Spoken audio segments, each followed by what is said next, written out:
Magpapaktay kay ate ng ilang kilo yan ate? 5 kilos. 5 kilos. May extra pa yang durian doon. Ano? Durian na candy. Binigyan ako ni ate. Thank you ate. Yes po. Thank you. Yan. Balik-balik sa food stand. Thank you. Carry ko na siguro ini. Oh. O, bayaran mo na si ate. Baka tumakbo ka. Paano mo? Bayaran mo. Ate pa. Paano yung buksi ba? Sila.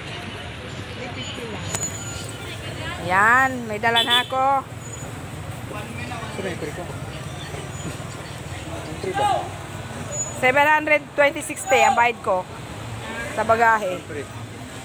Ayan si ate, hingian mo. Ako, nakahingi ako ng doon. Durian candy. Siyempre ko te. Thank you. Free daw niya te.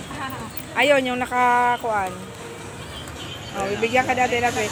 Tiyara, oh, di ba? Magti-trip kami bukas. May free siya. Pakita mo yung isa mong free.